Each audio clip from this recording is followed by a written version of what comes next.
So we are talking about the scope of public administration.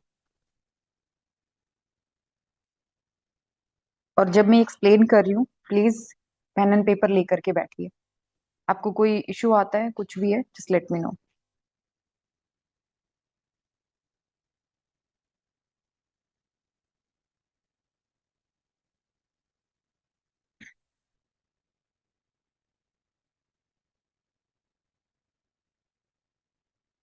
Okay, so we are studying about the scope of public administration.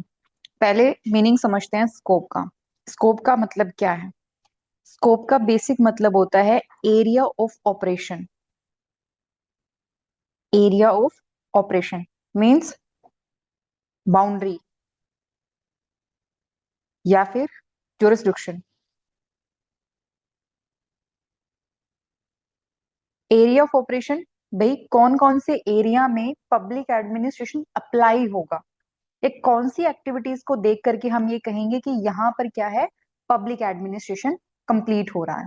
ठीक है, ये चीज आपको समझनी पड़ेगी। तो स्कोप का मतलब क्या हुआ? एरिया ऑफ ऑपरेशन या बाउंड्री या ज्यूरिसडिक्शन। जैसे होता है ना, एक पर्टिकुलर पुलिस स्टेशन का ज्यूरिसडिक्शन क्या है, इतने सारा एरिया उसका ज्यूरिसडिक्शन में आता है। Similarly public administration as a subject of study, उसका एरिया क्या है, उसका डायमेंशन, उसका ज्यूरिसडिक्शन क्या है, वो स्कोप ऑफ पब्लिक एडमिनिस्ट्रेशन में आ जाएगा। तो जब हम स्कोप ऑफ पब्लिक एडमिनिस्ट्रेशन पढ़ते हैं, इसको पढ़ते हैं हम दो तरीके से। पब्लिक एडमिनिस्ट्रेशन एक एक्टिविटी भी है और एक डिसिप्लिन भी है। ठीक है, एक इसको हम पढ़ते हैं दो तरीके से। पहला, एज एन एक्टिविटी इसका स्कोप क्या है, और दूसरा एज अ डिसिप्लिन इसका स्कोप क्या है। एज एन एक्टिविटी मतलब कौन सी एक्टिविटी को देख करके आप ये कहोगे कि ये एक्टिविटी पब्लिक एडमिनिस्ट्रेशन में आती है, और कौन सी ऐसी स्टडीज हैं, कौन से ऐसे इंस्टीट्यूशंस हैं जिनको आप पब्लिक एडमिनिस्ट्रेशन की स्टडीज में इंक्लूड करना चाहोगे। सबसे पहले हम बात करेंगे as an activity public administration का स्कोप क्या है। यहां तक कोई डाउट है? नहीं है, चले आगे। तो as an activity public administration का स्कोप क्या है, इसके बारे में बात करते हैं। पिछले 2 दिन से मैं लगातार ये बात बोल रही हूँ आपको कि पब्लिक एडमिनिस्ट्रेशन वही काम करता है जो स्टेट का काम है। बेसिकली स्टेट जो इम्प्लीमेंट करने के लिए देता है, इम्प्लीमेंट करने वाली एजेंसी का नाम ही पब्लिक एडमिनिस्ट्रेशन है।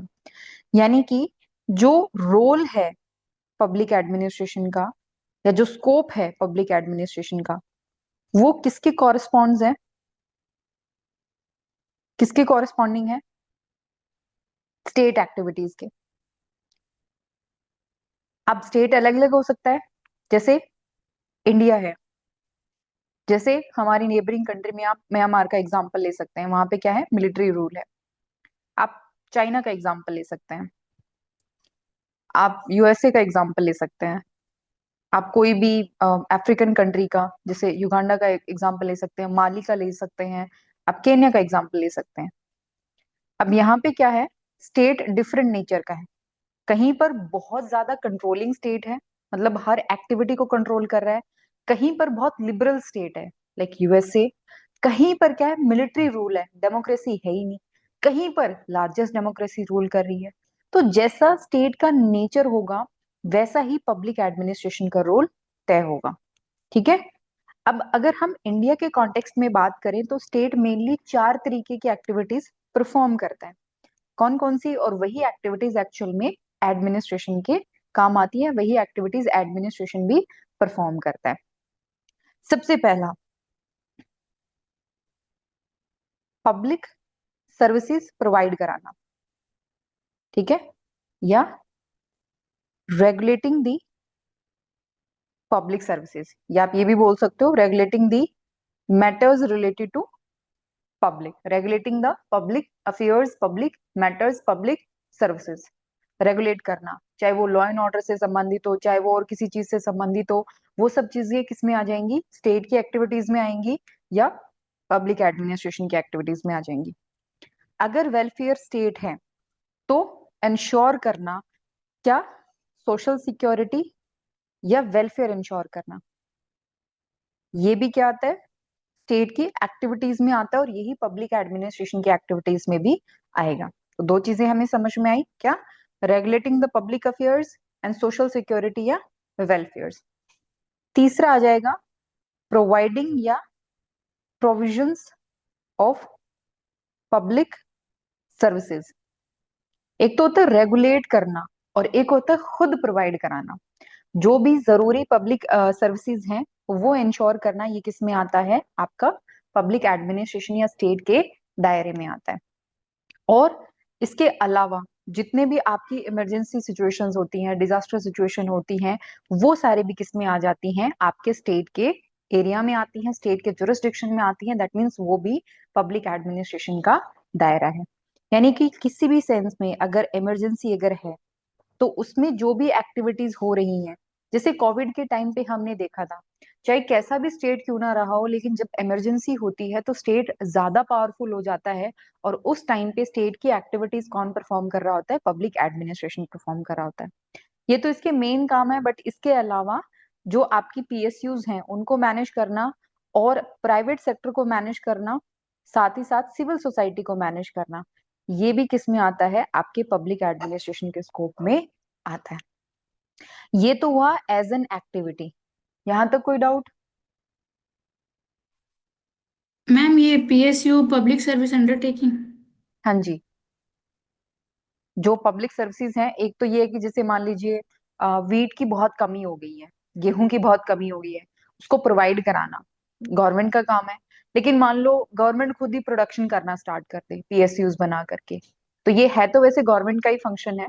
चाहे तो गवर्नमेंट खुद करे, चाहे गवर्नमेंट किसी और को दे दे पीएसयू। नॉर्मली जैसे डिपेंड करता है नेचर ऑफ इकोनॉमी पे, पीएसयू का जो है काम वो नेचर ऑफ इकोनॉमी पे डिपेंड करता है। सोशलिस्ट इकोनॉमी में ज्यादा परसेंट पीएसयू। जी। 51% जो होता है वो गवर्नमेंट के अंडर आता है, हाँ, बाकी सब। अगर 51% से ज्यादा है तो हम्म। गवर्नमेंट के पास रहेगा, वो गवर्नमेंट पीएसयू कहलाएंगे। ठीक है। बट एज सच क्या होता है ना, 100% ही गवर्नमेंट रखती है। वो अपने ही उसमें लेवल ऑफ गवर्नमेंट में भी कुछ हिस्सा स्टेट गवर्नमेंट को दे दिया, कुछ सेंटर को पास चला गया, या गवर्नमेंट ने अपनी ही किसी एजेंसी को कुछ हिस्सा दे दिया, ऐसे डिवाइड चलता रहता है। बट नॉर्मली उसमें रहता है गवर्नमेंट का। अभी पिछले हम पीएसयू पे बात करेंगे पेपर 2 में। बट पीएसयू में अभी जो गवर्नमेंट है वो थोड़ा सा लिबरल एटीट्यूड लेके चल रही है, थोड़ा प्राइवेटाइजेशन के ऊपर ज्यादा ध्यान दे रही है। सो दैट विल स्टडी की जो पॉलिटिकल आइडियोलॉजी होती है ना, उसके हिसाब से उनकी इकोनॉमिक आइडियोलॉजी भी बहुत इन्फ्लुएंस होती है। जो लेफ्टिस्ट होते हैं वो थोड़े ज्यादा इकोनॉमी के सेंस में स्टेट को ज्यादा पावरफुल बनाते हैं, और जो राइटिस्ट होते हैं वो इकोनॉमिक सेंस में स्टेट को लिबरल बनाते हैं, स्टेट को ज्यादा प्राइवेटाइजेशन की तरफ लेके जाते हैं। ये उनकी पॉलिटिकल फिलोसफी में ही है। That will discuss in future. But ये मेन जो है उनके फंक्शंस हैं, उनका रोल है जो वो परफॉर्म कर रहे होते हैं। ठीक है। अब इसके ऊपर एक डिबेट चलती है पूरी की पूरी। हमने कहा कि स्टेट जो भी काम करेगा वो स्टेट का सारा काम पब्लिक एडमिनिस्ट्रेशन का स्कोप माना जाएगा। तो स्टेट की तो 3 एजेंसी हैं। कौन कौन सी? स्टेट के 3 ऑर्गन्स हैं। पहला लेजिस्लेचर, दूसरा एग्जीक्यूटिव, और तीसरा जुडिशरी।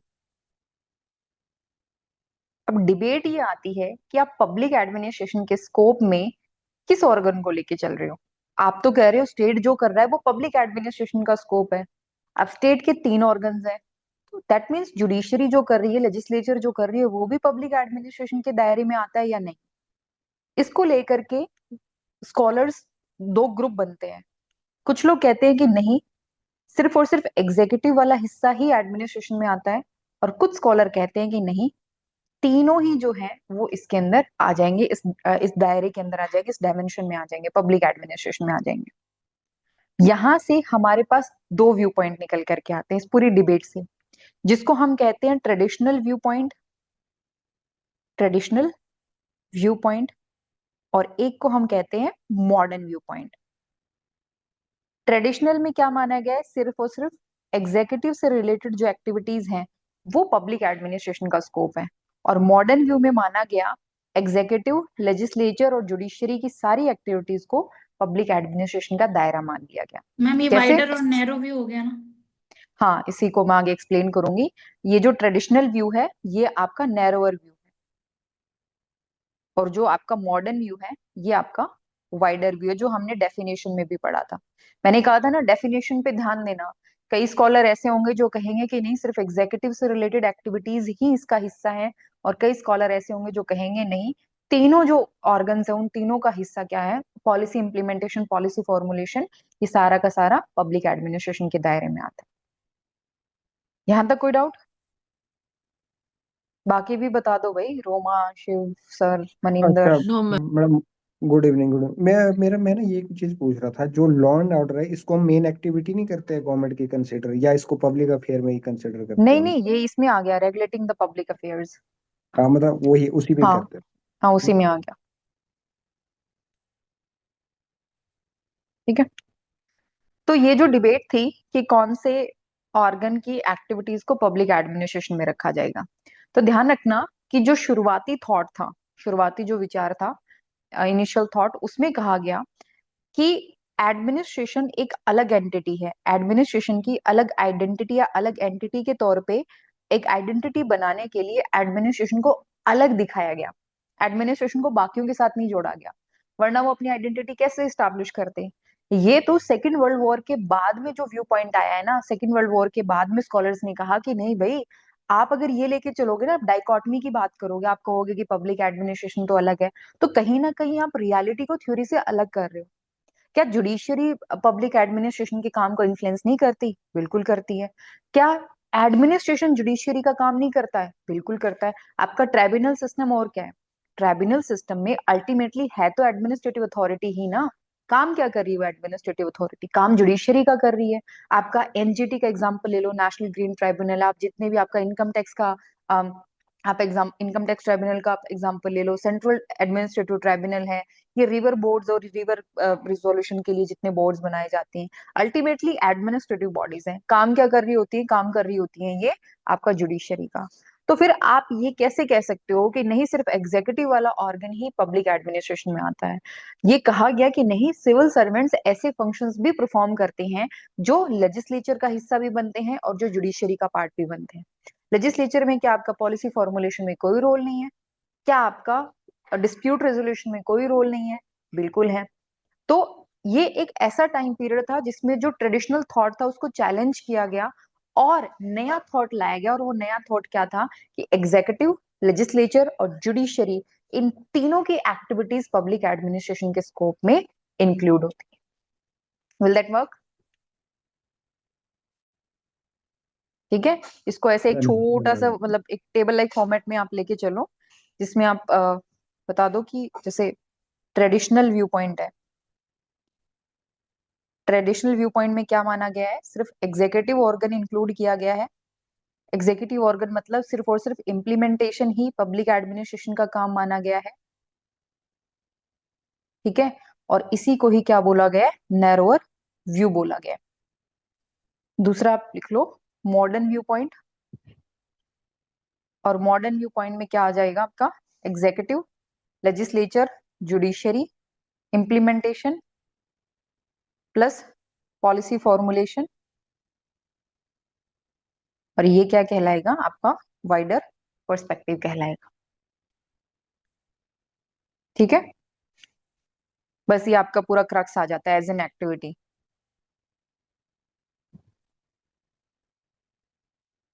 ज्यादातर जो स्कॉलर्स हैं, अगर आप बात करें मॉडर्न व्यू पॉइंट की, तो जैसे निग्रो एंड निग्रो है, एलडी वाइट है, ये इससे बिलोंग करते हैं।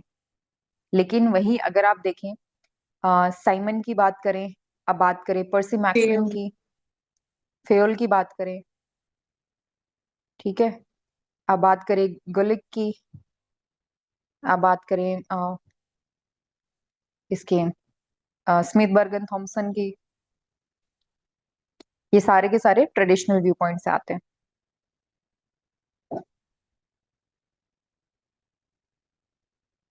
ठीक है। ये आपका as an activity public administration का स्कोप है। तो आपसे अगर पूछ लिया जाए कि डिफाइन और explain the traditional and modern view point on the scope of public administration, तो आप बता पाएंगे? डेफिनेशन दोबारा ध्यान से पढ़ना, आपकी जो बुक है, नोट्स है, उसमें इंक्लूड करे गए हैं। कई बार ऐसा होगा जब उन्होंने कहा कि है तो एग्जीक्यूटिव का ही हिस्सा, लेकिन एग्जीक्यूटिव नेशनल, लोकल और स्टेट लेवल पे जो एग्जीक्यूटिव है, उनकी एक्टिविटीज को हम क्या कहते हैं? हम एडमिनिस्ट्रेशन मानते हैं। ये डेफिनेशन आपको साइमन और पर्सी मैक्विन, इनकी डेफिनेशन में आपको सेम, ऑलमोस्ट सेम ही चीज मिलेगी आपको। ध्यान से देखोगे ना, फर्स्ट टाइम देखोगे तो आपको लगेगा कि अच्छा इन्होंने तो तीनों को इंक्लूड कर दिया, बट इन्होंने वर्टिकल इंक्लूड किया है, वर्टिकल 3 गवर्नमेंट को इंक्लूड किया, इन्होंने हॉरिजॉन्टली तीनों ऑर्गन्स को इंक्लूड नहीं किया, इन्होंने जुडिशियरी और लेजिस्लेचर के फंक्शंस को एडमिनिस्ट्रेशन का हिस्सा नहीं माना। ये मेन डिफरेंस आता है। यही यहीं से आपका फिर इंटीग्रल व्यू पॉइंट है, मैनेजरियल व्यू पॉइंट है, उसकी शुरुआत होती है। जैसे आपका इंटीग्रल और मैनेजरियल व्यू पॉइंट कहाँ से आया? यहीं से तो आया कि आपने बोल दिया भाई ठीक है, अब जैसे ये ट्रेडिशनल पे आप चलो, ट्रेडिशनल पे आप कहोगे तो इम्प्लीमेंटेशन टेक्निक ही तो होती है, और उसमें क्या ही नया ले आओगे भाई? वही वो फिर चाहे आपको एजुकेशनल रिफॉर्म इम्प्लीमेंट करना हो, चाहे पुलिस रिफॉर्म इम्प्लीमेंट करना हो, चाहे आपको कोई नया ऑर्गेनाइजेशन बनाना हो, इम्प्लीमेंटेशन टेक्निक तो सब सेम ही रहती है। बजट को पहले प्लान करो, बजट देखो, स्टाफ रखो, उनसे काम करवाओ, उनसे रिपोर्ट ले लो, ले दे के तो सेम ही है। तो टेक्निक की जब बात आ जाती है, यानी ट्रेडिशनल व्यू पॉइंट कहता है सिर्फ इम्प्लीमेंटेशन है, इम्प्लीमेंटेशन की प्रोसेस तो सेम रहती है, सेम रहती है। तो कहा कि मैनेजरियल व्यू पॉइंट ही पब्लिक एडमिनिस्ट्रेशन है, उसका नेचर मैनेजरियल वाला है, और इसी को आगे बढ़ाओगे as a subject of study. तो इम्प्लीमेंटेशन में तो कुछ गिनती की टेक्निक है, तो गुलिक कहते हैं कि देखो जी इसको इंक्लूड कर दो पोस्ट कॉर्प में। 7 ही तो एलिमेंट है, 7 एलिमेंट को, 7 एलिमेंट से आपका पूरा पब्लिक एडमिनिस्ट्रेशन डिफाइन हो जाएगा। एक ऑर्गेनाइजेशन में अगर आपको स्कोप देना हो कि कहाँ पर पब्लिक एडमिनिस्ट्रेशन है, एक गवर्नमेंट मिनिस्ट्री मान लो आप, तो कहा कि जहां पर बस टॉप एग्जीक्यूटिव देख लो, टॉप एग्जीक्यूटिव में जहां planning, organizing, staffing, directing, coordinating, reporting and budgeting हो रही है, वो आपका एडमिनिस्ट्रेशन है। बिल्कुल मैनेजमेंट यही तो काम कर रहा है। अगर आप सेम चीज को प्राइवेट इंस्टीट्यूट में देख रहे हो, तो मैनेजमेंट भी यही काम कर रहा है। तो फिर मैनेजमेंट और गवर्नमेंट में डिफरेंस क्या हुआ है? कोई डिफरेंस नहीं है। इसीलिए जो इनिशियल थिंकर्स हैं, उन्होंने मैनेजमेंट को बिल्कुल बराबर माना है एडमिनिस्ट्रेशन के। लेकिन बाद में आने वाले थिंकर्स ने कहा, बाद में आने वाले स्कॉलर्स ने कहा कि नहीं भाई, गवर्नमेंट के सामने डिफरेंट चैलेंजेस होते हैं, गवर्नमेंट मैनेजमेंट की तरह नहीं चलती है। मैनेजमेंट में आपके पास डिफरेंट ऑब्जेक्टिव्स होते हैं, आप बस प्रॉफिट लॉस में चलते हो। मैनेजमेंट एक छोटा हिस्सा है, मैनेजमेंट एडमिनिस्ट्रेशन का एक छोटा हिस्सा है, मैनेजमेंट एडमिनिस्ट्रेशन नहीं है। ये बहुत 1960s 70s के अराउंड आकर के डिबेट होती है पूरी स्टार्ट, जब हम अपने आइडेंटिटी क्राइसिस से बाहर निकल रहे होते हैं। राइट? तो ये आपस में जुड़े हुए हैं। आप कंफ्यूज हो सकते हो इस पूरे टॉपिक पे, और आप समझना चाहो तो एक बार में समझ के इससे बाहर निकल सकते हो। तो ये था इसका scope as an activity. Now will start as a discipline या as a subject of study. What is the scope of public administration as a field of study? तो इसमें दो व्यू पॉइंट आते हैं। पहला हमारे पास कौन सा है? पोस्ट कॉर्प है। और दूसरा क्या है हमारे पास? Subject subject matter. मैटर है। बिल्कुल, सब्जेक्ट मैटर है। डिबेट आपको समझ में आई गई होगी। यस अगर मैम। आज आपको बोला जाए कि किसी पर्टिकुलर ऑर्गेनाइजेशन में पब्लिक एडमिनिस्ट्रेशन की स्टडी करनी है, क्या स्टडी करोगे ऑर्गेनाइजेशन में? ऑर्गेनाइजेशन तो पॉलिटी का भी हिस्सा है, ऑर्गेनाइजेशन में तो मैनेजमेंट का भी हिस्सा आ जाता है, ऑर्गेनाइजेशन में साइकोलॉजी का हिस्सा है, ऑर्गेनाइजेशन में आपका थोड़ा बहुत सोशियोलॉजी का भी हिस्सा आ जाता है। ऑर्गेनाइजेशन तो ऑल परवेजिव है ना, बिना ऑर्गेनाइजेशन के तो आप कोई भी कोऑर्डिनेशन कर ही नहीं सकते। एक तरीके से देखा जाए तो आपकी फैमिली है, आपके नॉर्मली सोसाइटी में जितने इंस्टीट्यूशंस हैं, थोड़ा सा फॉर्मल एटीट्यूड अगर उनमें ला दिया जाए, एप्टीट्यूड फॉर्मल अगर हो, तो ऑर्गेनाइजेशन वो भी कहलाएंगे। इंस्टीट्यूशनलाइज्ड अगर किसी चीज को कर दिया जाए, उसको फॉर्मल फॉर्मेट में लाया जाए, तो वही चीज ऑर्गेनाइजेशन बन जाएगी। तो यहाँ पर जब ये पूछा गया कि then where is the public administration, basically where we can find public administration, what activities are included in public administration, then scholar said it's in the post corp.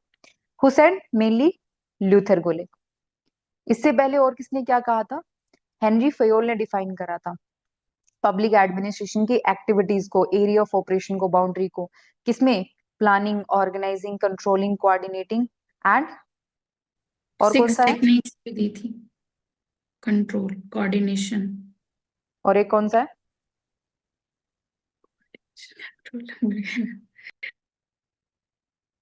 Planning, organising, command, command था शायद। नहीं, command नहीं है। Command, control, coordination. जल्दी सोचो। Control सबसे last में होता है मैम। हाँ, और कोऑर्डिनेशन कोऑर्डिनेट अभी। होता है, एक और रह कमांड गया। तो एक, कोऑर्डिनेशन, कंट्रोल, कॉपरेशन तो नहीं होगा, नहीं मैम, कमांड ही है। चलो, ये टास्क दिया मैंने। ये पीओसीसी में तीसरा सी क्या है? ठीक है, कॉपरेशन नहीं है तो और क्या है? कमांड है। हाँ मैम, चलो, कमांड। मान लिया मैंने। यहाँ पे कमांड को डायरेक्टिंग के साथ रिप्लेस कर दिया, डायरेक्शन दे दिया गया। बाकी सी ढूंढ लेना क्या है तीसरा सी। हेनरी फेयोल ने दिया था। ठीक है। Okay, let's get back to the POSDCORB. POSDCORB जो कॉन्सेप्ट है, ये ल्यूथर गुलिक ने दिया था। ल्यूथर गुलिक एंड उर्बिक के बारे में हम डिटेल में पढ़ेंगे। बेसिकली इनका अच्छा खासा एक्सपीरियंस रहा। इन्होंने अलग अलग पब्लिक और प्राइवेट सेक्टर में इन्होंने काम करा। इनका कुछ एक्सपीरियंस जो है वो आर्मी के साथ भी रहा है। और फाइनली उन्होंने आर्मी के ही डिसिप्लिन को देखते हुए और वहां के एक्टिविटीज को देखते हुए इन्होंने पोस्ट कॉप इनिशिएटिव दिया था, पोस्ट कॉप एक्टिविटी बताई थी। यानी एक ऑर्गेनाइजेशन में एडमिनिस्ट्रेटिव एक्टिविटीज कौन कौन सी होती है, तो उन्होंने कहा पोस्ट कॉप एक्टिविटीज होती हैं। अब ये पोस्ट कॉप क्या है? प्लानिंग, ऑर्गेनाइजिंग, स्टाफिंग, स्टाफिंग, हाँ, next, directing, directing, coordination, coordinating, reporting, budgeting. Reporting and budgeting. Budgeting. Now what is planning? Planning means to plan. Hmm. Basically planning का मतलब plan है। क्या प्लान करोगे? आपके पास लिमिटेड रिसोर्सेज हैं, आपके कुछ ड्राफ्ट। टारगेट्स हैं। आपके पास जो रिसोर्सेज होने चाहिए, उन रिसोर्सेज को कैसे मैनेज करना है, इन सब की प्लानिंग करना है। फिर प्लान तो आप ऑन पेपर करते हो। उस प्लान को रियलिटी में लाने के लिए आपको ऑर्गेनाइज करना पड़ेगा। किसको ऑर्गेनाइज करोगे? मैन, मटेरियल एंड मेथड्स को। आई थिंक पर्सी मैक्विन की डेफिनेशन है जिसमें वो कहती है कि administration is nothing but the just organization of man, use material and of man material, but ma'am method. Percy McQueen है या फिर नहीं, फेलिक्स से निग्रो है शायद। नहीं, निग्रो की तो मोस्ट कॉम्प्रिहेंसिव डेफिनेशन है, कल ही तो अच्छा, पढ़ वो के आए हैं। कोऑपरेटिव ग्रुप एफर्ट्स वाली तो। हाँ, स्टाफिंग मतलब अब आप मटेरियल मेथड्स को ऑर्गेनाइज कर रहे हो, तो ये लोगों को लाओगे कहाँ से? जो मैन है उनको आपको रिक्रूट करना पड़ेगा, उनके लिए पूरी पर्सनल पॉलिसीज बनानी पड़ेंगी, उनको ट्रेन करना पड़ेगा, तो वो सारा स्टाफिंग में आ जाएगा। अब इन लोगों को रिक्रूट कर लिया तो अब इनको गोल के हिसाब से डायरेक्शंस देने स्टार्ट करो, इनको ऑर्डर्स देने स्टार्ट करो। और फिर अलग अलग लोग काम करना ये स्टार्ट कर रहे हैं, तो अब उनके काम को कोऑर्डिनेट करना जरूरी है। बिना कोऑर्डिनेशन के चीजें पॉसिबल नहीं है। अब सब लोग काम कर रहे हैं, तो आप अपने ऑब्जेक्टिव को कितना अचीव कर पा रहे हो उसके रिगार्डिंग उनकी रिपोर्टिंग, मतलब उनसे रिपोर्ट लेना स्टार्ट करो। एक फीडबैक मैकेनिज्म होना चाहिए। आप रिपोर्टिंग से ये भी कह सकते हो, फीडबैक भी है, साथ ही साथ आप ये भी कह सकते हो कि आपने अपने ऑब्जेक्टिव को कितना अचीव करा है, उसकी काइंड ऑफ ट्रैकिंग भी है कि इतना हमने जो है वो अचीव कर लिया है। और फिर आता है बजटिंग। भी सारी चीजें आप मैनेज कर रहे हो, तो अब आप अपने बजट भी बनाओगे, बजट को रिव्यू भी करोगे एंड देखोगे कितना ऑब्जेक्टिव आपका अचीव हो रहा है। बजटिंग इंट्रोड्यूस करने के पीछे लॉजिक ये भी था कि आपको एफिशिएंट होना पड़ेगा। बजट को एक प्रिंसिपल ही बना दिया है। ये क्या है अल्टीमेटली? ये प्रिंसिपल्स ऑफ ऑर्गेनाइजेशन ही तो है। और इसमें बजटिंग को इंक्लूड करना क्या बताता है? कि आप मैक्सिमम एफिशिएंट हो, कम से कम इनपुट के साथ आप मैक्सिमम टू मैक्सिमम आउटपुट आप लेकर के आए। यही तो आपका पोस्ट कॉप व्यू कहता है, जो कि किसने प्रोपाउंड करा? ल्यूथर गुलिक ने कहा। अब ये तो ऑलमोस्ट हर ऑर्गेनाइजेशन में सेम ही है। आप कहीं भी चले जाएं, आप डिफेंस में चले जाएं, आप एजुकेशन में चले जाएं, आप वेलफेयर में चले जाएं, आप ट्राइबल डिपार्टमेंट में चले जाएं, आप कहीं भी चले जाएं, ट्रांसपोर्टेशन वाले में चले जाएं, कम्युनिकेशन वाले में चले जाएं, फॉरेन अफेयर वाले में चले जाएं, हर जगह एक्टिविटीज तो सेम ही होंगी। मतलब किस तरीके का ऑर्गेनाइजेशन है उससे फर्क पड़ता ही नहीं है, बस ये एक्टिविटीज है, ये कॉमन होती हैं। नेचर ऑफ ऑर्गेनाइजेशन से कोई खास फर्क इनको नहीं पड़ेगा, जिस वजह से क्या होता है ना, ये स्टार्टिंग में बहुत पॉपुलर हुआ ल्यूथर को लिखने। लेकिन लोगों ने कहा कि देखो पोस्ट को व्यू जो है सही है अपनी जगह, पोस्ट को व्यू में कोई गलती नहीं है, लेकिन ये एडमिनिस्ट्रेशन को प्रॉपरली एक्सप्लेन नहीं कर पा रहा। ना तो ये एडमिनिस्ट्रेशन का सबसे इंपॉर्टेंट हिस्सा एक्सप्लेन करता है, ना ही ये पब्लिक एडमिनिस्ट्रेशन को कंप्लीटली एक्सप्लेन करता है। तो ये कमी ढूंढेगी, पोस्टकॉप में खुद में कमी नहीं है, जितना पोस्टकॉप एक्सप्लेन करता है उतना सही है, उसमें कोई डाउट नहीं है। लेकिन पोस्टकॉप कुछ चीजें एक्सप्लेन नहीं कर पाता है, उसके बियॉन्ड भी कुछ है, और वो बियॉन्ड जो है उसको हम कहते हैं सब्जेक्ट मैटर व्यू। ठीक है। एक थिंकर आते हैं लेविस मेरियम, जो कहते हैं कि जो सब्जेक्ट मैटर व्यू और पोस्टकॉप व्यू है, ये कैंची के दो धार की तरह, it's like two blades of the scissor. और प्रॉपरली वर्क करने के लिए दोनों ही ब्लेड्स का अच्छा होना जरूरी है, यानी शार्प। आपको, हाँ, शार्प होना जरूरी है, परफेक्टली कोऑर्डिनेट करना जरूरी है। तो यानी पोस्ट को व्यू भी होना चाहिए और सब्जेक्ट मैटर व्यू भी होना चाहिए। सब्जेक्ट मैटर व्यू में क्या कहा गया है, यही तो बात कही गई है कि ये जो एक्टिविटीज है ना, ये फिक्स्ड नहीं होती हैं। पोस्ट को व्यू कहता है ये फिक्स्ड होती है, तो हर ऑर्गेनाइजेशन में है, तो मैनेजमेंट में और एडमिनिस्ट्रेशन में कोई फर्क ही नहीं रहा। ये तो प्राइवेट में भी एक जैसी होती है, पब्लिक में भी एक जैसी होती है। फर्क क्या है?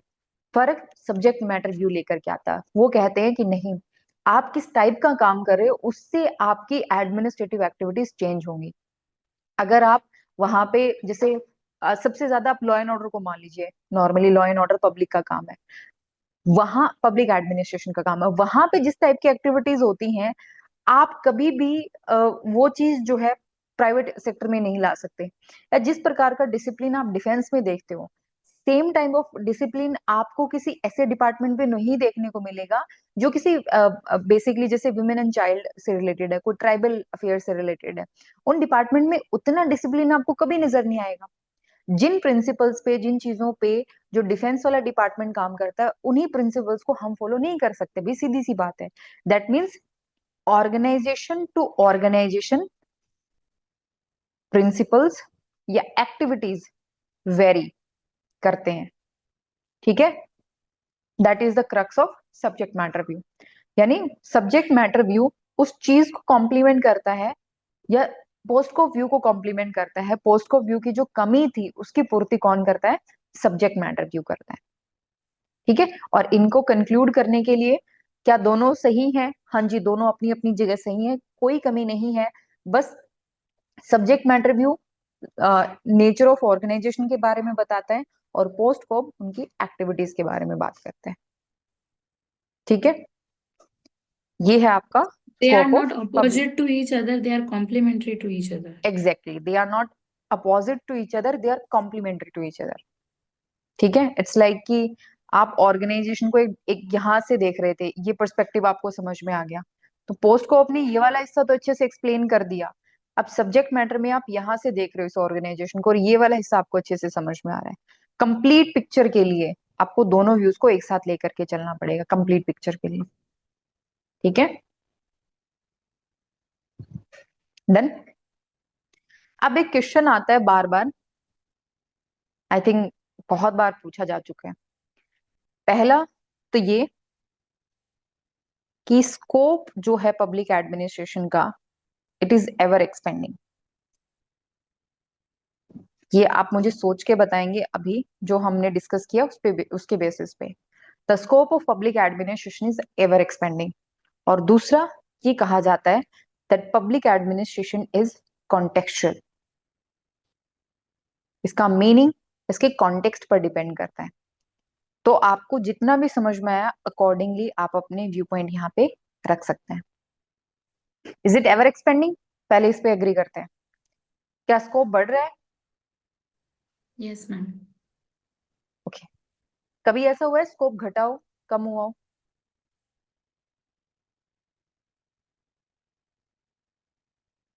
हाँ, एक बार हुआ था। मुझे लगता है डिपेंड करता है काइंड ऑफ सोसाइटी या काइंड ऑफ इकोनॉमी पे। स्कोप, अगर हम कैपिटलिस्ट इकोनॉमी की बात करें तो वहां पे डेफिनेटली पब्लिक एडमिनिस्ट्रेशन का स्कोप कम हो सकता है। तो ये जो टर्म यूज हुई है एवर एक्सपेंडिंग, एक्सपेंडिंग का मतलब तो यही होता है ना, बढ़ रहा है। अगर हम ये कहते हैं एवर चेंजिंग है, ठीक है, एवर चेंजिंग है, तो डेफिनेटली हम एग्री कर सकते हैं, बिल्कुल भाई चेंज हो रहा है। पर क्या एक्सपेंड कर रहा है ये? Sometime it expands, sometime it does not. मतलब कैपिटलिस्ट इकोनॉमी में तो मतलब जहां तक मैं समझ पा रहा हूँ वहां पे एक्सपैंड नहीं होगा, एडमिनिस्ट्रेशन का स्कोप एक्सपैंड होगा, पर पब्लिक एडमिनिस्ट्रेशन तो वहां पे डेफिनेटली कम ही होगा, जैसे यूएसए में है। हम्म तो वहां पे तो क्योंकि प्राइवेट सेक्टर का इतना ज्यादा रोल रहता तो गवर्नमेंट का इतना ज्यादा रोल है नहीं, हम्म गवर्नमेंट की, तो वहां पे तो कम होगा, फिर वहां पे तो स्कोप इसका कम हुआ फिर पब्लिक एडमिनिस्ट्रेशन का। ठीक है। अब इसी आपके इसी आंसर से मैं एक क्वेश्चन और पूछती हूँ आगे। आप कोई भी आप इंडिया के कॉन्टेक्स्ट में ही मुझे आंसर कर सकते हैं। हमारे यहाँ जो मैंने आपको ये 4-5 एक्टिविटीज बताई थी, उन 4-5 एक्टिविटीज के हिसाब से आप मुझे बताइए कि इनमें से कौन सी एक्टिविटीज प्राइवेट सेक्टर परफॉर्म कर रहा है और कौन सी डायरेक्टली पब्लिक के अंडर आ रही है। जैसे सोशल सिक्योरिटी है, वेलफेयर है, तो डायरेक्टली गवर्नमेंट कर रही है। पब्लिक हम्म अफेयर ये गवर्नमेंट कर रहा है। हम्म इमरजेंसी ये गवर्नमेंट कर रहा है, पर जो ये पब्लिक सर्विस है या जो प्रोविजनिंग है इसकी पब्लिक हम्म सर्विस की, यहाँ पे रोल हमारा दूसरा प्राइवेट सेक्टर का भी है। बिल्कुल है। प्रोविजनिंग ऑफ पब्लिक सर्विसेज में प्राइवेट सेक्टर आ रहा है। मतलब हम्म, अगर हम नेचर ऑफ सोसाइटी चेंज कर दें या नेचर ऑफ इकोनॉमी चेंज कर दें, तो बाकी हम्म, 3 एक्टिविटीज तो मेनली स्टेट के द्वारा डोमिनेंट रहती है। ज्यादा से ज्यादा अगर आप चेंज करते हो, प्राइवेट सेक्टर को लाते भी हो, तो कहाँ लेके आओगे आप? हम्म, लॉ एंड ऑर्डर में तो नहीं लाओगे। आप कहाँ लेके नहीं, आओगे? पब्लिक सर्विसेज के प्रोविजंस में। हम्म, राइट। तो जब हम ये कहते हैं कि इट एवर एक्सपेंडिंग और इट इज इंक्रीजिंग, मतलब इसमें कुछ ज्यादा फर्क आएगा नहीं। आप अगर आज हम्म, के टाइम पे देखो तो मिक्स्ड इकोनॉमी ही ज्यादातर हम फॉलो करते हैं। मतलब यूएसए में और बिल्कुल, रशिया में और इनमें ज्यादा फर्क है नहीं। ऑनरशिप बिल्कुल, को बिल्कुल। लेकर के डिबेट हो सकती है, भाई ऑनरशिप, फाइनल ऑनरशिप किसके पास है, बट एक्चुअल में जो काम हो रहा है, मोस्ट ऑफ जो है इकोनॉमी सेम ही तरीके से काम हाँ, कर रही है। मोर और लेस है, बिल्कुल मोर और लेस है वो। सेम काम कर रही है। राइट। तो हम्म, हम अपने क्वेश्चन पे वापस आते हैं। अब हम बात करते हैं कि क्या ये एक्सपैंड हो रहा है। इसके लिए हमें ये जानना जरूरी है, पहला, कि क्या स्टेट की एक्टिविटीज कम ज्यादा हो रही हैं।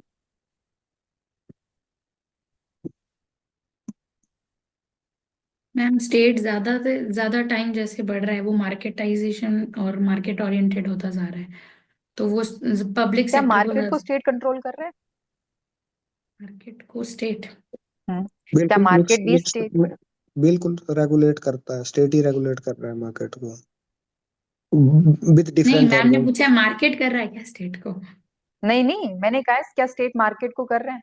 हाँ हाँ, करता है मार्केट। विद डिफरेंट ऑर्गन्स, जैसे लेकिन बाहर कैपिटलिस्ट कंट्री में नहीं करता मैम, वो लिबरल है तो वो दे रखी है फ्रीडम कि आप करो। नहीं नहीं, अच्छा। ऐसा नहीं है, क्योंकि वो डिफरेंट ऑर्गन से कंट्रोल करते हैं पॉलिसीज। जो हमारा फॉरेन अफेयर है, ठीक है, कंपनी फॉरेन अफेयर कर रही है, पर वो गवर्नमेंट डायरेक्टली गवर्नमेंट कंट्रोल करती है, पॉलिसी क्या होगी वो गवर्नमेंट डिसाइड करती है।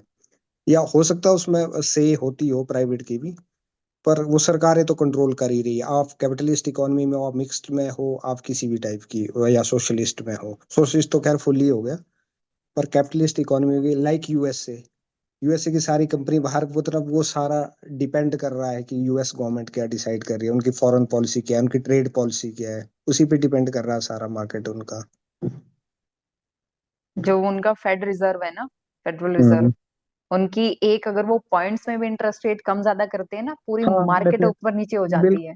बिल्कुल, मतलब उनकी क्या, हमारी इंडिया की शेयर हाँ, मार्केट पे ओवरऑल फर्क है। इकोनॉमी, वर्ल्ड इकोनॉमी पे फर्क पड़ता है अगर पॉइंट्स में भी इंटरेस्ट रेट चेंज होता है तो उनका। बिल्कुल, बिल्कुल। है ना, यहाँ एकदम से पता चलेगा शेयर मार्केट पूरी डूब गई, उन्होंने उधर एक पॉइंट कम ज्यादा करा, इधर पूरी शेयर मार्केट गई। हाँ, मतलब चलो यूएसए का तो उनका वर्ल्ड इकोनॉमी पे उनका वो अलग लेवल का है, उन्होंने चाइना पे टैरिफ लगाए, फर्क इंडिया पे पड़ता है, यूयू पे टैरिफ लगाए, फर्क इंडिया पे पड़ता है, उनका तो अलग ही है, वो अलग लेवल का वो है। हम्म पर हर कंट्री में स्टेट कंट्रोल कर रहा है इसको, हम्म मार्केट को कंट्रोल कर रहा है। तो मेरा यही था क्वेश्चन, क्योंकि ये हमारे आगे चल करके डिबेट भी आने वाली है। ऑलमोस्ट हमारा टॉपिक कंप्लीट हो चुका था, आई थिंक ये डिबेट हम स्टार्ट कर सकते हैं कि क्या मार्केट एक अल्टरनेटिव है स्टेट का, या सिर्फ मार्केट के आने से स्टेट की एक्टिविटीज में चेंज आता है, बदलाव आता है, नेचर चेंज हो जाता है। पहले वो डायरेक्ट खुद कर रहे थे, अब वो रेगुलेट कर रहे हैं, अब वो इनडायरेक्टली काम कर रहे हैं। बट क्या चेंज चेंज को ये कहना, मतलब ये कहना सही रहेगा कि मार्केट रिप्लेस कर रहा है स्टेट को? सुपरफिशियली ऐसा लगेगा, सुपरफिशियली, हम्म, बट क्या हम्म। स्टेट रियलिटी में इज ऐसा हो रहा है? Everywhere it leads hardly a gap. वो वाला है कि स्टेट सब जगह रहेगा ही, जब हर स्टेट सब मंथ। जगह रहेगा तो एडमिनिस्ट्रेट वो डिपेंड करता है, कॉन्टेक्स्ट पे होता है कि वो कौन सी एक्टिविटी एट प्रेजेंट परफॉर्म कर रहा है। ठीक है, वो उनकी वो कंडीशंस पे है। But state is omnipresent, everywhere state is there. तो यस अब हम वापस आते हैं कि scope of public administration is ever expanding. अब बताओ मुझे कि क्या ये सही जा रही है स्टेटमेंट? हम एग्री कर सकते हैं इसके साथ? बिल्कुल बिल्कुल मैम, एग्री करना ही पड़ेगा, बोल दिया हमने तो। It is ever expanding and it is ever changing with the context of the time. जो भी नई एक्टिविटीज आएंगी, अब कोविड में सब जगह स्टेट ही स्टेट था। ऑक्सीजन के सिलेंडर खत्म हो रहे थे, लोग गवर्नमेंट को बोल रहे थे। ठीक है, हर जगह मतलब प्रोविजंस, बेसिक से बेसिक चीज से लेकर के जो भी एडवांस जो कुछ चल रहा था सब कुछ गवर्नमेंट के कंट्रोल में था। चेंजिंग मार्केट बैठ अकॉर्डिंग टू द हाँ, context. Changing according to the needs, according to the environment. मैं कल वापस से पूछूंगी, ये सिर्फ ये था कि आप उस तरीके से सोचो, थोड़ा दिमाग लगाओ। कल हम वापस से, आपके पास पॉइंट्स होने चाहिए इस मुद्दे पे डिस्कस करने के लिए कि एक्चुअल में एक्सपैंड हो रहा है कि नहीं हो रहा है। बिकॉज जो हमारा एडमिनिस्ट्रेशन का दायरा है ना, ये बहुत हद तक इस बात पे डिपेंड करता है कि स्टेट क्या काम कर रहा है। जब जब आप स्टेट के कामों में छेड़छाड़ करोगे ना, जब आप बोलोगे कि ये काम स्टेट से छीन करके प्राइवेट सेक्टर को दे दिया जाना चाहिए, तब तब आप क्या करोगे, एडमिनिस्ट्रेशन में भी बदलाव लेकर के आओगे। और ये इवोल्यूशन को समझने में बहुत हेल्प करेगा आपके। हमने एलपीजी रिफॉर्म्स हम लेके आए 1991 में, उससे एडमिनिस्ट्रेशन में बदलाव आया, बिल्कुल बिल्कुल मैम, है ना? ड्रास्टिक चेंज हुए थे। बिल्कुल ड्रास्टिक चेंज हुए हैं। अब हम्म, आज के टाइम पे आप बात कर रहे हो, दैट वाज एलपीजी। आज के टाइम पे जो प्रेजेंट गवर्नमेंट है काफी फोकस करी, अब थोड़ा सा कम हुआ है, बट अगर आप 2017-18 वाला टाइम देखो ना, कोविड से पहले वाला, तो यू विल फील कि गवर्नमेंट बहुत ड्रास्टिक स्टेप ले रही है प्राइवेटाइजेशन की तरफ। इन्होंने ये तक कह दिया था कि हम सिर्फ 4 स्ट्रेटेजिक सेक्टर को छोड़ करके हम बाकी सब कुछ प्राइवेटाइज कर देंगे। ठीक है, इवन रेलवे तक में जो कोर एरिया माना जाता था, रेलवे तक में इंट्रोड्यूस कर दिया है। डिफेंस में अब इसमें स्पेस टेक्नोलॉजी में, अब चलो वो प्रोडक्शन में तो नहीं है, बट वो एक काइंड ऑफ जो रॉ मटेरियल वगैरह है, या मैं उस एजेंसी का नाम भूल रही हूँ, वो सप्लाई करने में उसमें उन्होंने बनाया है अलग से। डिफेंस में भी अब वो हेल्प ले रहे हैं, धीरे धीरे प्राइवेट सेक्टर की हेल्प ली जा रही है। बस मैम नेशनल सिक्योरिटी में नहीं करेंगे, बाकी सब में कर सकते क्या पता चले। हैं। वो किसके हाथ में थोड़ी दे सकते जीपीएस किसका हैं। है? जीपीएस किसका है? नहीं नहीं, कर रहे हैं ना, वो यूएसए का है जीपीएस, हम उसी को, इंडियन आर्मी उसी को यूज कर रही है। हमारे सारा इक्विपमेंट सारे प्राइवेट कंपनी बनाती है, इजराइल की कंपनी है, सारे F-35 जो यूएसए से आता है वो इजराइल की कंपनी बनाती है। ऐसा नहीं है आप जित सिर्फ, है ना। एक तो ये होता है कि on the on that very moment who is taking that decision, एक तो ये वाली बात होगी कि government will take the ultimate decision. But वो जो हम्म, मटेरियल आपके पास आया है, वहां पे हम्म, तो प्राइवेट सेक्टर है ना, वहां पे बिल्कुल तो है, डेफिनेटली है। आप नहीं तो वो कर रहे हैं, दूसरी एजेंसीज कर रही हैं। बिल्कुल बिल्कुल। है ना? तो ये डिबेट चलती रहेगी टाइम टू टाइम, बिकॉज आप देखोगे जब भी प्राइवेटाइजेशन की बात हुई है, तब तक पब्लिक एडमिनिस्ट्रेशन में बदलाव आया है। एंड इस पे ऑलमोस्ट हर साल क्वेश्चन आता है, डेवलपमेंट एडमिनिस्ट्रेशन में पूरी डिबेट आती है, स्टेट वर्सेस मार्केट डिबेट। तो मेरा यही कहना है कि मार्केट एक रिप्लेसमेंट नहीं है। हाँ, ये एक बेटर इंस्ट्रूमेंट है। स्टेट के पास ये एक इंस्ट्रूमेंट है, बेटर इंस्ट्रूमेंट है काम करवाने का, बट ये 100% स्टेट को रिप्लेस कर दे, नॉट पॉसिबल। अब जैसे हम्म, टेलीकम्युनिकेशन सेक्टर में हम बात करते हैं, टेलीकम्युनिकेशन सेक्टर में हम कहते हैं जी, पहले बीएसएनएल थी, बड़ा खराब नेटवर्क रहता था, फिर प्राइवेटाइज कर दिया, प्राइवेटाइज करने के बाद में अब बढ़िया है। अब जियो आ चुकी है और भी बढ़िया। अब तो ये प्राइस ना बढ़ाए, वो हमें फ्री में मिलता था, 100 रुपए में मिलता था, अब हमारे पास वही रहना चाहिए, राइट? पर कहीं ना कहीं आपको ये भी रियलाइज करना पड़ेगा कि, अरे वाह ओके, आपको कहीं ना कहीं ये रियलाइज करना पड़ेगा कि अभी भी स्पेक्ट्रम के ऊपर कंट्रोल जो है वो किसका है? स्टेट का है। जो कंपटीशन कमीशन बैठता है ना, वो किसके पास है? स्टेट के पास है। तो स्टेट रेगुलेट करेगा, आपके प्राइस को रेगुलेट करेगा, आप कितनी सर्विसेज, कितनी बैंडविड्थ में आप प्रोवाइड कराओगे सर्विसेज, वो तक स्टेट कंट्रोल करेगा। बस स्टेट का जो सामने वाला व्यू है वो अब छिप गया है, वहां पर्दा आ गया है। अब वो इनडायरेक्टली बहुत कुछ चीजें कंट्रोल कर रहा है। रेगुलेशन एक बहुत खतरनाक चीज होती है। Again this is again very favourite topic of UPSC, regulation, regulatory governance. पूरा ऑर्गेनाइजेशन पे जब बात करोगे पूरा डिटेल में आएगा। अगेन रेगुलेटरी गवर्नेंस क्या है, स्टैंडर्ड्स क्या होते हैं, रेगुलेशन क्या होते हैं, इन सब चीजों पे हम बात करेंगे। ठीक है, तो और कुछ पूछना है आपने? ये दूसरा दूसरा सवाल तो बच गया। हाँ, पब्लिक एडमिनिस्ट्रेशन इज कॉन्टेक्चुअल, दोनों का एक साथ ही लिया है ना मैंने। कॉन्टेक्चुअल मैंने क्यों बोला इसको? कॉन्टेक्स्ट के हिसाब से इसका मीनिंग कैसे चेंज हो रहा है। जैसे कोविड के टाइम पे कॉन्टेक्स्ट चेंज हुआ, मीनिंग चेंज हुआ। इमरजेंसी में चेंज हुआ। आप कॉन्टेक्स्ट लेके चलो। सबसे जो बड़े ग्लोबल इवेंट्स हैं, कुछ एक ग्लोबल इवेंट्स हैं, उनको वर्ल्ड हिस्ट्री अगर नहीं भी पढ़ी है तो उन ग्लोबल इवेंट्स को याद रखना।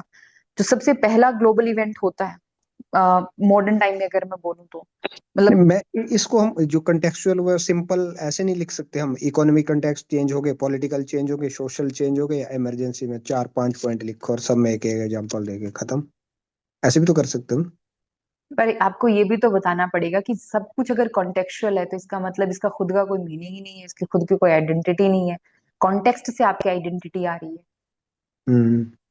तो ये आप एक बहुत नेगेटिव वे में भी ये क्वेश्चन जा सकता ओके। है ना।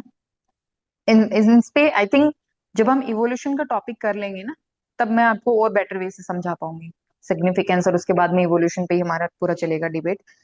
अच्छा, मैं कह रही थी पब्लिक एडमिनिस्ट्रेशन को समझने के लिए, जब से पब्लिक एडमिनिस्ट्रेशन की शुरुआत हुई है तब से लेकर के अब तक कुछ बड़े ग्लोबल इवेंट्स हैं, उनका ध्यान रखना और उनका डायरेक्ट इम्पैक्ट पड़ता है नेचर ऑफ पब्लिक एडमिनिस्ट्रेशन पे या स्कोप पे।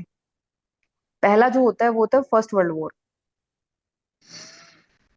ठीक है, फिर जो चेंज आता है, सबसे ड्रास्टिक चेंज आता है, वो आता है आपका द ग्रेट डिप्रेशन। ठीक है, ग्रेट डिप्रेशन के बाद में यूएस की गवर्नमेंट काफी सारे स्टेप लेती है, जिसके बाद में सडनली ब्यूरोक्रेसी का या एडमिनिस्ट्रेशन का रोल बहुत बढ़ जाता है। ग्रेट डिप्रेशन के बाद में सेकेंड वर्ल्ड वॉर। अब ये सेकेंड वर्ल्ड वॉर अपने आप में एक वाटरशेड मोमेंट है। बिल्कुल, ये हिस्ट्री को दो हिस्सों में बांट देती है। इससे पहले जो कुछ हो रहा था, इसके बाद में जो कुछ हो रहा था। और वर्ल्ड वॉर वन से वर्ल्ड वॉर टू के बीच का जो टाइम है, इसको इंटर वॉर पीरियड बोलते हैं। ओके, सेकेंड वर्ल्ड वॉर के बाद में यूएस का एक काइंड ऑफ रिकंस्ट्रक्शन प्रोग्राम चला था।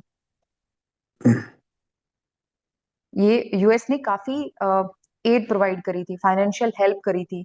तो इनकी एड दो तरीके से, एक तो यूरोप में इन्होंने बहुत रिकंस्ट्रक्ट करने के लिए अंडर मार्शल प्लान इन्होंने काफी कुछ करा, पूरे यूरोप को रिकंस्ट्रक्ट करने में इन्होंने हेल्प करी थी।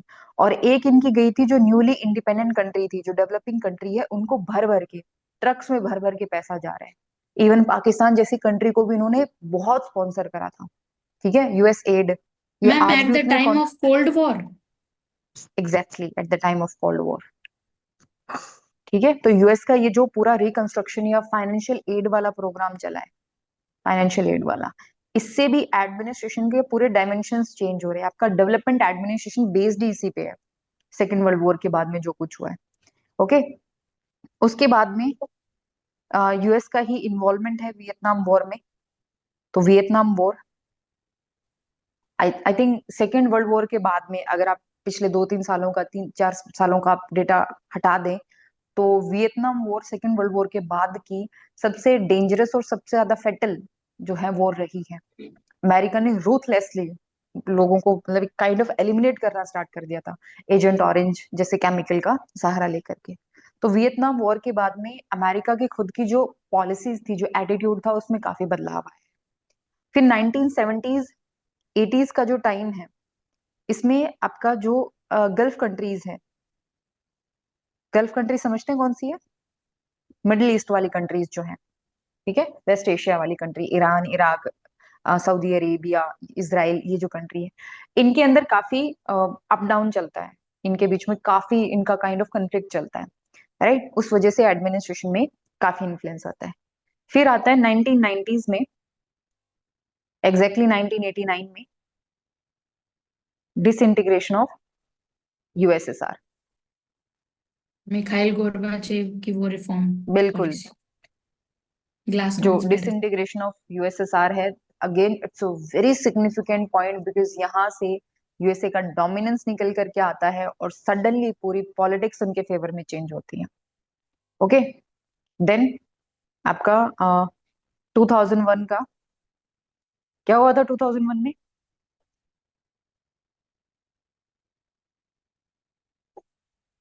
यूएस पे बॉम्ब गिराए गए थे, स्ट्राइक हुई थी, ठीक है। उसके बाद में यूएस की खुद की फॉरेन पॉलिसी में और इसमें बहुत ड्रास्टिक चेंजेस आए थे। यूएस ने एक काइंड ऑफ एग्रेसिव पॉलिसी अपनाई थी जब उनके वो वर्ल्ड टावर उस पे, वो ट्रेड नाइन टावर पे, इलेवन 9/11, एग्जैक्टली 9/11 वाला, ठीक है। ट्विन टावर्स को हाँ गिराया। ठीक है। अ, उसके बाद में 2008 का फाइनेंशियल क्राइसिस,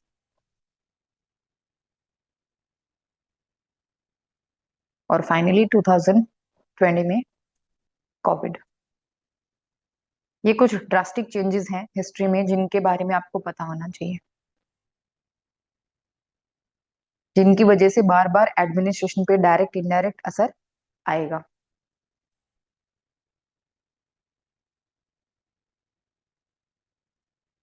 इंडिया में भी है ऐसा, बट इंडिया में एज सच, मतलब कल जो हम कह रहे थे, इंडियंस ने एज सच बहुत कुछ कंट्रीब्यूट नहीं करा है when it comes to the literature of public administration. Otherwise Indian उसमें भी काफी है ऐसे सिग्निफिकेंट इवेंट है, जैसे पोस्ट इंडिपेंडेंस की अगर आप बात करो तो 50s से लेकर के आपका 60s तक का जो टाइम था, इसमें आप कंप्लीटली सब कुछ, अब आपको अब सब अच्छा लग रहा है, सब बढ़िया चल रहा है। 60s से 70s में आप 2 युद्ध लड़ चुके हो, आपके यहाँ खाने की कमी पड़ गई, आप ग्रीन रेवोल्यूशन पे मूव कर रहे हो। 80s तक आते आते ठीक है, वापिस से थोड़ा लगने लगा ठीक ठाक चल रहा है माहौल, but politically up and down होता है।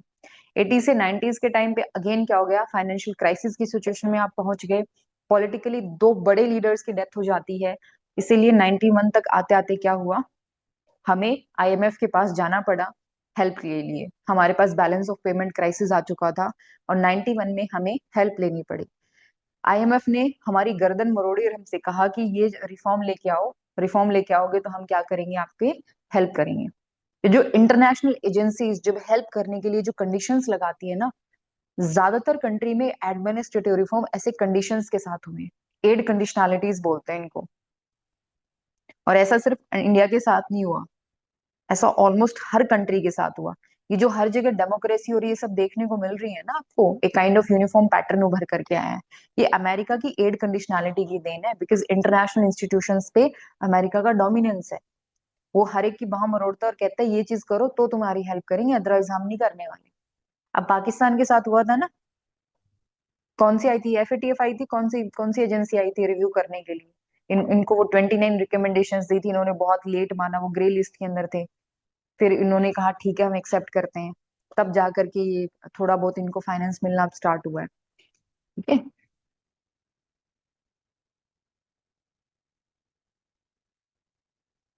भीख नहीं मिली उनको, हेल्प मिली है उसको, है एड बोलते हैं, हेल्प मिली है तो नहीं बोलते। ठीक है, डन, ऑल गुड। और कोई आपके पास ऐसा ज्ञान हो जो आप शेयर करना चाहें? हमारे पास तो कुछ नहीं, मेरे पास तो कुछ नहीं हो बाकी से। चलिए ठीक मैम है। मुझे तो लगता है मैं only only UGC net aspirant हूँ, बाकी सब यूपीएससी वाले हैं।